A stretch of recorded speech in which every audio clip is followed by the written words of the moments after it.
Welcome to Agelessness. Shri Ratan Tata ji was a visionary business leader, a compassionate soul, and an extraordinary human being. He provided stable leadership to one of India's oldest and most prestigious business houses. At the same time, his contribution went far beyond the boardroom. He endeared himself to several people thanks to his humility, kindness, and an unwavering commitment to making our society better. ये statement India के prime minister Narendra Modi का है, जो रतन टाटा की death के बाद उन्होंने social media platform x पर दिया है।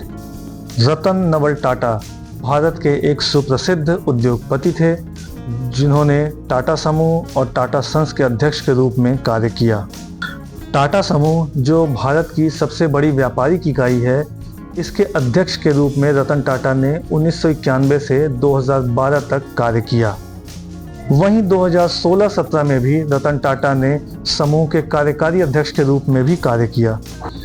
ये इन्हीं का समय था जब टाटा समूह का विस्तार वैश्विक स्तर पर बढ़ा और इस टाइम टाटा समूह ने कई महत्वपूर्ण अधिग्रहण भी किए। भारतीय समाज और उद्योग जगत में उनके योगदान को ध्यान में रखते हुए भारत सरकार ने सन 2000 में उन्हें देश का तीसरा सर्वोच्च नागरिक सम्मान पद्म भूषण दिया और 2008 में उन्हें भारत का दूसरा सर्वोच्च नागरिक सम्मान पद्म विभूषण दिया गया। रतन टाटा के पिता का नाम नवल टाटा और माता का नाम सोनू टाटा था। रतन टाटा के पिता नवल टाटा ने दूसरी शादी सिमोन टाटा के साथ की, जिससे उन्हें एक और पुत्र हुआ जिसका नाम नोएल टाटा रखा गया। कुछ मीडिया खबरों में सुनने में आ रहा है कि यही नोएल टाटा रतन टाटा के उत्तराधिकारी हो सकते हैं। रतन टाटा का जन्म 28 दिसंबर 1937 को मुंबई में, यानी कि उस वक्त जो ब्रिटिश राज में बॉम्बे कहा जाता था, वहां पर एक पारसी परिवार में हुआ था। हाई स्कूल के बाद रतन टाटा कॉर्नेल विश्वविद्यालय गए और वहां से स्नातक की उपाधि प्राप्त की। वह 1970 का दशक था जब रतन टाटा को टाटा समूह में प्रबंधकीय पद पर नियुक्त किया गया था। शुरू में रतन टाटा सहायक company national radio and electronics यानी कि नेल्को को पुनर्जीवित करने में सफल रहे, लेकिन उसी दौरान आर्थिक मंदी आ गई, जिसके कारण यह कंपनी विफल हो गई। JRD टाटा, जो कि टाटा सन्स के अध्यक्ष थे, उन्होंने 1991 में अध्यक्ष पद से इस्तीफा दे दिया और रतन टाटा को अपना उत्तराधिकारी नियुक्त किया। जिस वक्त रतन टाटा टाटा सन्स के अध्यक्ष बने, उस वक्त जो सहायक कंपनियां थीं, उनके प्रमुखों की ओर से रतन टाटा को काफ़ी प्रतिरोध का सामना करना पड़ा। इस प्रतिरोध का प्रमुख कारण यह था कि जो इसके पहले JRD टाटा अध्यक्ष थे, उनके समय इन प्रमुखों के पास महत्वपूर्ण परिचालन स्वायत्तता थी। इस प्रतिरोध को कम करने के लिए रतन टाटा ने कई महत्वपूर्ण नीतियां लागू की। इन नीतियों में सबसे महत्वपूर्ण यह थी कि उन्होंने सेवानिवृत्ति की आयु निर्धारित कर दी।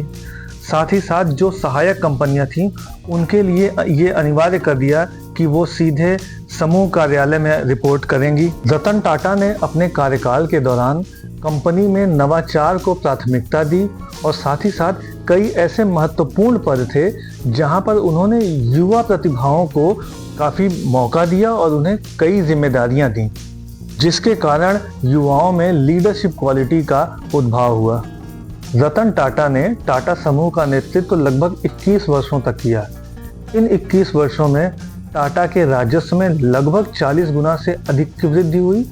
वहीं टाटा के लाभ में लगभग 50 गुना से भी अधिक की वृद्धि हुई। 1991 में जिस वक्त रतन टाटा ने टाटा सन्स की कमान संभाली थी, उस वक्त टाटा की तरफ से जो बिक्री होती थी, उसमें अधिकांश कमोडिटी बिक्री थी, जबकि जब उनका कार्यकाल खत्म हुआ, उस वक्त अधिकांश बिक्री ब्रांडों के थ्रू हो रही थी। रतन टाटा के नेतृत्व में ही कंपनी वैश्वीकरण पर ध्यान केंद्रित करने के लिए आगे बढ़ी। इस दौरान कंपनी ने कई बड़ी वैश्विक कंपनियों का अधिग्रहण किया।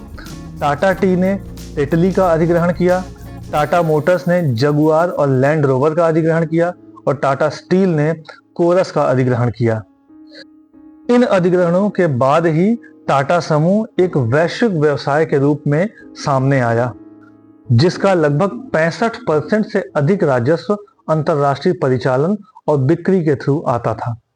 रतन टाटा ने ही टाटा नैनो कार की अवधारणा को तैयार किया और इसके विकास का नेतृत्व किया। ये वही कार है जिसके द्वारा एक औसत भारतीय उपभोक्ता भी अपने लिए कार की उम्मीद कर सकता था।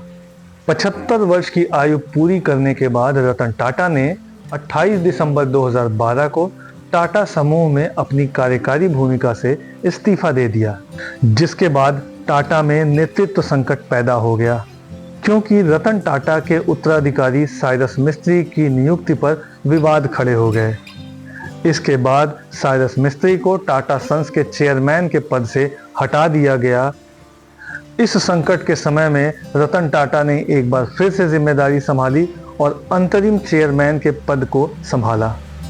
एक चयन समिति का गठन किया गया, जिसका काम यह था कि वह नए अध्यक्ष की तलाश करेगी। इस चयन समिति में रतन टाटा भी एक सदस्य के रूप में शामिल थे। अंततः नटराजन चंद्रशेखरन को टाटा सन्स के अध्यक्ष के रूप में नियुक्त किया गया। टाटा ने अपनी संपत्ति में से कई कंपनियों में निवेश किया। इसमें प्रमुख थी ई कॉमर्स वेबसाइटों में से एक स्नैपडील। उसके अलावा उन्होंने टी बॉक्स में निवेश किया, cashkaro.com में निवेश किया, ओला कैब्स और शाओमी जैसी कंपनियों में भी हिस्सेदारी हासिल की। बाद में उन्होंने पालतू जानवरों की देखभाल पोर्टल डॉग स्पॉट शुरू करने के लिए जेनिफाई का अधिग्रहण किया। वहीं वरिष्ठ नागरिकों के लिए भारत का साथी स्टार्टअप गुड फेलो लॉन्च किया। रतन टाटा के निजी जीवन की अगर बात करें तो उन्होंने कभी विवाह नहीं किया और उनकी कोई संतान नहीं थी। एक बार रतन टाटा ने खुद ही कहा था कि मैं 4 बार विवाह के निकट पहुंचा, किंतु प्रत्येक बार भय या किसी अन्य कारणवश पीछे हट गया। रतन टाटा की उपलब्धियों की अगर हम बात करें तो उनकी कुछ ऐसी उपलब्धियां हैं जिसके लिए उन्हें हमेशा याद किया जाएगा। रतन टाटा की लीडरशिप में ही टाटा समूह ने ग्लोबल एक्सपेंशन किया।